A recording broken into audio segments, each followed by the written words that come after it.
រឿងពិតនៃតាហ៊ានថៃឆ្លៀនពៀនកម្ពុជាដូចគ្នាតែខ្មោចតាហ៊ានវាំងថៃ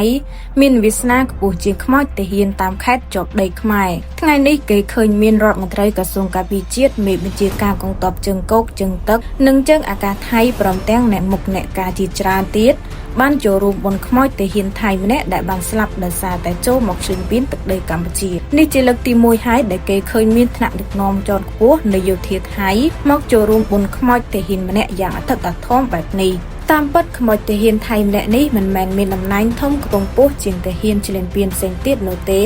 តែរកគេជាកងសេនាប្រចាំវាំងថៃដែលស្ដេចថៃបានបញ្ជាឲ្យមកចូលរួមប្រយុទ្ធឆ្លៀនពៀនកម្ពុជាតាមដំណឹងមកពីថៃគេប្រឹងលាក់បាំងអត្តសញ្ញាណតាហ៊ានរូបនេះណាស់ព្រោះខ្មាស់ខ្មែរហើយបើតាមដឹងមកទៀតគឺតាហ៊ានខ្មោចថៃរូបនេះស្ថិតនៅក្នុងព្រៃនៅឡើយទេគឺស្ថិតនៅក្នុងដែនដីខ្មែរដែលពួកគេបានឆ្លៀនពៀននៅឡើយទេគឺមិនទាន់បានយកទៅធ្វើបុណ្យផងទេអញ្ចឹងហើយបានជាមេដឹកនាំឆ្លៀនពៀនថៃប្រឹងលាក់បាំងខ្លាំងអីយ៉ាងនេះឃើញទេគ្មានខ្មោចយកទៅធ្វើបុណ្យផងតែគេធ្វើពិធីយ៉ាងអធិកអធមណាស់រីឯតាហ៊ានតាមខេត្តជាប់ព្រំដែនខ្មែរវិញពួកគេបើយកខ្មោចចេញទៅវិញបានគឺខ្ចប់យកទៅកប់ចោលដោយសត្វធាតុបើយកខ្មោចមិនបានវិញគេបោះបង់ចោលអន់ជាងសត្វធាតុទៅទៀតមិនតែប៉ុណ្ណោះទេគឺពពួកមេដឹកនាំឆ្លៀនពៀនខំអុកប្រាស់កុហកសាច់ញាតិក្រុមគ្រួសារថាសាច់ញាតិរបស់ពួកគេដែលជាតាហ៊ានកំពុងប្រយុទ្ធលើសមរភូមិនៅឡើយទាំងការពិតបានបាត់អស់ពីលើផែនដីនេះទៅហើយនេះហើយជារឿងពិតដ៏សង្វេគនៃពួកទាហានឆ្លៀនពៀនខ្មែរឆ្លៀនពៀនដូចតែគ្នាទេ